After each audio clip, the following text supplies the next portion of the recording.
पहली बार लड़की बिना अंडरवियर के सो जाती है।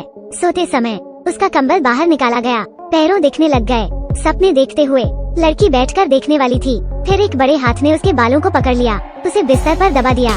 वो उसके पिता हैं। लड़की ने पूछा क्या बात है। पिता ने जवाब नहीं दिया। दुबले पतले शरीर को देखकर वासना भरी आँखों को प्रकट करना, फिर झुकना, लड़की को घूरना। उल्टा झारखंड। बेचारी लड़की डरी हुई है, शरीर थोड़ा कांपता है। पिता धीरे धीरे उसके बालों को छोड़ दिया, फिर उसके चेहरे को छुआ। उसकी आंखों से आंसू निकल जाते हैं। बस जब लड़की को लगा कि कुछ हो जाएगा, उसके पिता आराम से चले गए। उसे अकेला रहने दो, यहाँ अकेले रहना। वो एक शब्द नहीं कह सकी। अगली सुबह जब माँ खाना बना रही थी, लड़की बगल में बैठी है। उसे ताज्जुब हुआ, क्या माँ को बताना चाहिए? उसकी बहन नीचे चली गई। छोटा भाई भी मेज के पास पहुँचा। लड़की के पिता खुशी से बैठ गया, मानो कल रात कुछ नहीं हुआ। लड़की को याद है कल रात पिताजी की नजर डरावनी थी, लेकिन अब वो है साधारण। लड़की उठी और चली गई। पूरे परिवार ने एक दूसरे को हैरानी से देखा। माँ सूप का बर्तन ले गई, मेज पर फेंक दिया, उन सभी को भ्रमित कर दिया। माँ को दौरा पड़ा था, लेकिन उसने खाना बड़े चाव से खाया, मानो उसने बहुत दिनों से कुछ नहीं खाया हो। लेकिन ये अजीब हरकत परिवार को सबको डरा दिया।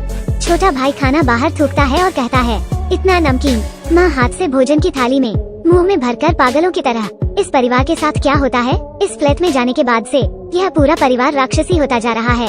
बगीचे में रहना, पड़ोसी के घर अजीबो गरीब मूर्तियाँ हैं। अगली सुबह वे त्वचाहीन जानवरों से डर गए।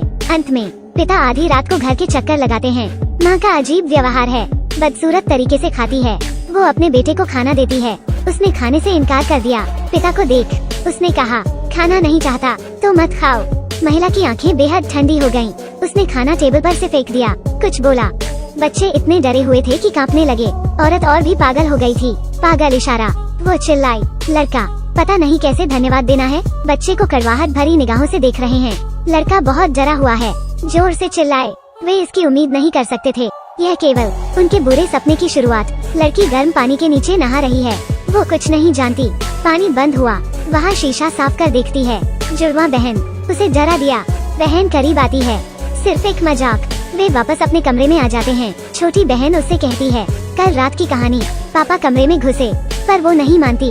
उसी समय पर पिता ने दरवाजा खोला और अंदर चले गए। दोनों आनंद फानंद में भागने लगे, लेकिन उन्होंने क्या कहा पिता ने सब सुना। वो दोनों बहनों से पूछताछ कर रहा था। पेन ट्यूब तक पहुँचते समय एक पेपर कटर निकाल, पूरे ब्लेड को ऊपर की ओर निकाल, उनके पास आना, मारते हुए। लेकिन बड़ी बहन द्वारा दूर धकेल दिया। दोनों तेजी से भागी। पिता अचानक उनके सामने आ गया। लड़की के बाल पकड़ उन दोनों को कुछ देर मौन में देख, फिर लड़की को कुछ मीटर दूर फेंक देता है। वो सीढ़ियों पर गिरती है, फिर बेहोश हो गई। छोटी बहन ने उसकी ओर देखा, फिर पलट गई। अपने पिता की ओर देखा, उसने घुटने टेक दिए, रेंगने लगी। दौड़ते हुए उसने पीछे मुड़कर देखा। पिता ने पीछा भी नहीं किया, लेकिन कदम से कदम मिलाकर गोदाम तक गया। एक बड़ा हथौड़ा निकाला, बाहर चला गया। उसी समय में लड़की जाग गई। उसने अपने पिता और बहन को नहीं देखा।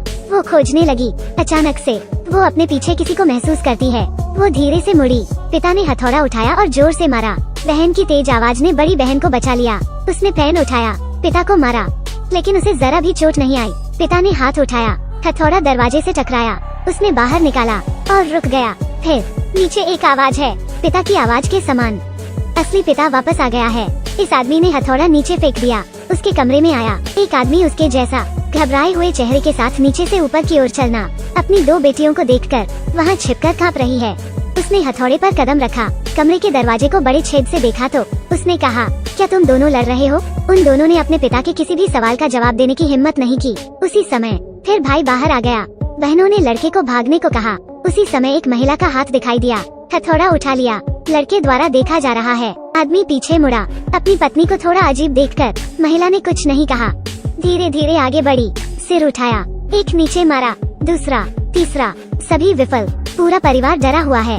पत्नी मुड़ी, जुड़वा बहनों को देख, हथौड़ा उठाया, फिर मारने लगी। उसने कुछ और बार मारा। पिता के पास सोचने का समय नहीं था। पत्नी को कसकर पकड़ लेता है, उसे दूर धकेल दिया। महिला की शैतानी मुस्कान। उसके सामने पूरे परिवार को देखो। मुस्कुराना बंद कर दिया और चली गई। उसने जमीन पर पड़े कांच के टुकड़े पर कदम रखा। उसके पैरों में चोट लगी, पैरों से कांच निकल आया। उसे दर्द का पता नहीं लगा। कमरे में प्रवेश कर अचानक से माँ की आवाज आई। उसने अपना मुंह ढांक लिया, आश्चर्य में ऊपर कदम रखा। आदमी कमरे की ओर देखने के लिए मुड़ा। अभी कौन था? परंतु वो अभी भी अपनी पत्नी से डरता है। फिर उसने दरवाजा खोला, अंदर कोई नहीं था, परंतु आदमी ने देखा जमीन पर खूनी हथौड़ा है। माँ अपनी बेटी को देखने जाती है। वे बहुत डरे हुए थे। छिपने के लिए जल्दी करो। अगले दिन उस आदमी ने झट से अपने भाई को बुलाया, उसे इस समस्या को संभालने के लिए कहा। दोपहर में छोटा भाई धार्मिक व्यक्ति है, वो समय पर घर आ गया। अपने बड़े भाई से कहता था उसने कुछ देखा, परंतु उसका भाई अंधविश्वासी नहीं है, जिससे दोनों भाइयों के बीच संबंध और दूर होते चले गए। रात में परिवार ने एक साथ सोने का फैसला किया। आधी रात में लड़का शौचालय जाना चाहता था, उसने अपने परिवार को नहीं जगाया। वो बहादुर है। वो उसी समय शौचालय में प्रवेश कर गया। उसी शख्स की परछाई भी गुजरी। वास्तव में दुनिया भर के बच्चे एक जैसे होते हैं। बच्चे ने चाकू उठाया, एक शैतानी मुस्कान, वो नीचे झुका और रुक गया। बच्चे ने छोटे भाई को नहीं मारा, कुछ उसे रोक रहा था। भाई ने आंख खोली। ऐसा हुआ कि उसकी उपस्थिति के कारण पूरे परिवार ने बेफिक्र होकर रात गुजारी। अगले दिन छोटे भाई को पता चला वो समस्या को संभाल नहीं सकता है। उसने पुजारी को बुलाया। इस परिवार की स्थिति का विश्लेषण करने के लिए हर कोई दौड़ पड़ा। उन्होंने रेखांकित किया एक भूत भगाने की योजना। यह कार्डिनल शक्तिशाली है, उसके बहुत सारे अनुयायी हैं। उस दोपहर छोटे भाई ने कार्डिनल को आमंत्रित किया, परंतु रास्ते में वहाँ पागल कौवे। हाईवे पर चलती कार के लिए पागल कौवों की भीड़। विंडशील्ड टूट गया है, समझना मुश्किल है। वे कार क्यों नहीं रोकते? क्या हुआ? सभी अनुयायी और कार्डिनल के साथ दिखाई देते हैं, लेकिन दुर्घटना में मर जाते हैं। उसी समय में आदमी बांध देता है उसकी बेटी को बिस्तर पर। माँ यह देख नहीं सकती, परंतु कोई और रास्ता नहीं। उन्हें कार्डिनल और अन्य के आने की प्रतीक्षा करनी चाहिए। आधी रात में छोटा भाई वापस आ गया है, पूरी बॉडी पर खून लगा हुआ है। वो बुरी खबर लाता है। पुजारी और सभी मर चुके थे। बाद में उन्हें खुद पर भरोसा करना चाहिए। पोते को बिस्तर पर लेटा हुआ देखना बहुत असहज होता है। छोटे भाई को कुछ करना चाहिए, परंतु वो वाकई काया है, क्योंकि उसने पिछली बार दुष्ट आत्मा को नाराज किया था, पूरे परिवार को मरवा दिया। उसे फिर से ऐसा होने का डर था। अगर वो फिर से अपने भाई के परिवार को खो देता है, वो जीवन भर पछताएगा। भाई जमीन पर घुटने टेक कर भीख मांगता है। उम्मीद थी कि वो कुछ कर सकता है। उन्हें जोखिम उठाना चाहिए। मौत हर जगह है। छोटा भाई मोमबत्ती जलाता है, फिर पवित्र जल का छिड़काव कर। जब बड़ी बहन ने ठंडे पवित्र जल को छुआ, वो बहुत असहज थी। इतनी ठंड, वो दर्द में रोई। पता नहीं क्या हुआ। लड़की पर रखा जादू का सामान, उसकी कोई प्रतिक्रिया नहीं थी। परंतु बड़ा ड्रामा अभी शुरू हुआ है। बच्ची के हाथ पैर पलंग से बंधे थे। वो बहुत डरी हुई थी। आदमी उसे मारने के लिए चाबुक का इस्तेमाल करता है। वो दर्द में है, वो चिल्लाती है। परिवार भी आहत। वाकई बहुत दर्द होता है। वो चिल्लाई। उन्होंने उसके साथ ऐसा व्यवहार क्यों किया? आदमी ने अपने पिता से कहा, जारी रखें।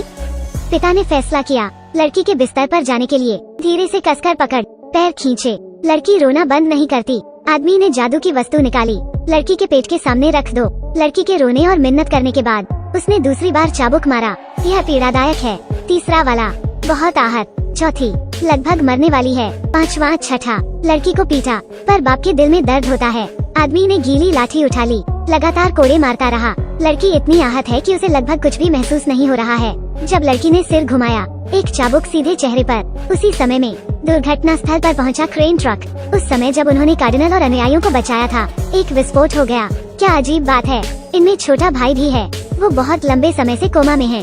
सीन फिर बदल गया। क्या लड़की को पीट पीट कर मार डाला गया है? अगर सभी को पता होता उनके सामने आदमी एक दुष्ट आत्मा है। परिणाम क्या है? आदमी जारी है। लड़की की बेरहमी से उसे लगातार पीटा। माँ वास्तव में अब और नहीं ले सकती। यह किस तरह का भूत प्रेत है? जाहिर है हत्या। उसने अपने भाई को रोकने के लिए जल्दबाजी की, फिर अपने पति की ओर देखा और कहा, हम हार गए हैं, बस मेरे परिवार को मरने दो। परंतु बाप भी बहुत कंफ्यूज है। पूरा परिवार बहुत डरा हुआ था। दोनों डरते हैं और सहन नहीं कर सकते। आदमी ने अपनी पत्नी को दूर धकेल दिया, अपने भाई से कहा कि मारते रहो। अचानक एक आवाज आदमी के कान में आई, तुम काया हो, आप लोगों ने गलत व्यक्ति को मारा। पति को कुछ एहसास होता है। वो धीरे से खड़ा हो गया, अपनी पत्नी का गला पकड़ दबाने लगा। भाई एक अप्रत्याशित भयावह मुस्कान मुस्कुराता है। छोटा लड़का रोने से डर रहा था। पत्नी ने उठाई पानी की बोतल, पति को सीधे सिर में मारा। पति ने पत्नी को जमीन पर पटक दिया, जिससे वो बेहोश हो गई। अपनी कमजोर पत्नी को देखकर वो फिर से समझने लगता है। सिर घुमाकर छोटे भाई की मुस्कान और भी शैतानी हो गई। आदमी ने दानव की ओर आरोप लगाया, उसे उड़ा दिया। शैतान के लिए बस में, उसे मारने के लिए। असली भाई पीछा कर मंत्र जाप और परिवार को बचाया। लड़की को तब तक पीटा गया जब तक उसके पास ताकत नहीं बची। धीरे धीरे नीचे गोदाम की ओर चले। उसने अपने पिता की ओर देखा और पूछा, मुझे इतनी देर तक क्यों पीटा है? क्या मैं तुम्हारी बेटी नहीं हूँ? उसी समय पर छोटे भाई ने निकाला जादू का आईना। दानव ने आखिरकार अपना असली रूप प्रकट कर दिया। छोटे भाई ने फैसला किया, इसे उसके शरीर में प्रवेश करने दें, फिर दुष्ट आत्मा के साथ स्वर्ग में विसर्जित। सजा स्वीकार करो। उसका विश्वास धराशायी हो गया। यह जीवन में पहली बार है वो अपने पंथ से अलग हो जाता है। समापन दृश्य। जबरदस्त बिजली हमला। मैं लूंगा। इस दृश्य की समीक्षा न करें। छोटा भाई पूरी तरह से अपनी इच्छा और विश्वास पर निर्भर है, अपने अंदर के दानव को दबाने के लिए, ताकि वो उसे आत्मसात न करे। यह कोरियाई भूत भगाने की फिल्म, चाहे वो फिल्मांकन हो या भावनाओं का दर्शना, सभी बेहतरीन है। आप लोग, यदि आप रुचि रखते हैं, आप इसे देखने की कोशिश कर सकते हैं। अलविदा। आगे कहानी और भी दिलचस्प होगी।